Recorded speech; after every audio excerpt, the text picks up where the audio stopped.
बिस्मिल्लाहिर्रहमानिर्रहीम। अस्सलाम वालेकुम दोस्तों, उम्मीद है कि आप खैरियत से होंगे। आज की वीडियो में हम VLOOKUP फंक्शन के बारे में पढ़ेंगे। वीडियो को बार बार देखें और प्रैक्टिस करें। समझ ना आए तो रब्ता कर लें, इंशाअल्लाह अज़ीज़ आपकी मुकम्मल रहनुमाई की जाएगी। हमारा चैनल इस पे लेटेस्ट वीडियो जो है वो इंशाअल्लाह अपडेट हुआ करेंगी, तो आपसे गुजारिश है कि हमारे चैनल को सब्सक्राइब कर दें। तो आइए चलते हैं आज के लेसन की जानिब, जो है VLOOKUP फंक्शन। सबसे पहले देखें, हमने कोई टेबल एक बनाया हुआ है, डिज़ाइन किया हुआ है एक्सेल की वर्कशीट में। ऊपर इसका टाइटल दिया हुआ है VLOOKUP फंक्शन। इसके साथ नीचे आप देखें कॉलम्स में हमने लिखा हुआ है सेल्स में ID, name, cell number, address.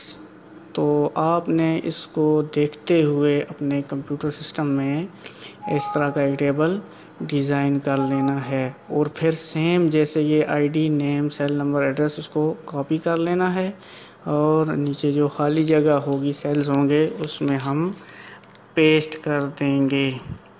अब यहाँ नेम के नीचे जो सेल होगा, इधर हम फार्मूला लगाएंगे।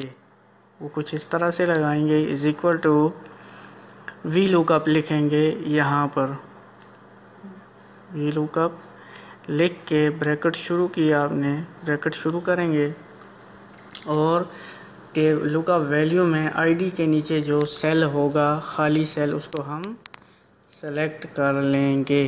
उसको हमने सेलेक्ट कर लिया। फिर कॉमा लगाएंगे। कॉमा लगाने के बाद जो डेटा टेबल होगा, सारे डेटा टेबल को हम सेलेक्ट कर लेंगे।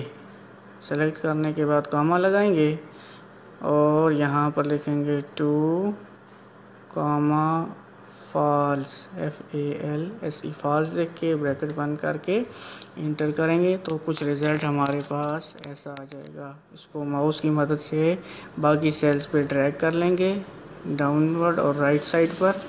अब यहाँ पर आईडी हम लगाएंगे। जो ही आईडी लगाते हैं तो देखें कि नेम, सेल नंबर और एड्रेस जो है ना, वो ऑटोमेटिकली इस पर अपीयर हो जाता है, ज़ाहिर हो जाता है।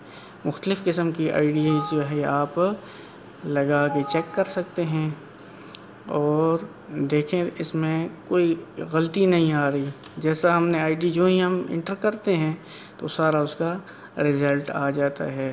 तो ये था हमारा VLOOKUP फंक्शन। इसको बार बार देखें, समझ ना आए तो पूछ लें। आपका बहुत बहुत शुक्रिया। अल्लाह हाफिज़।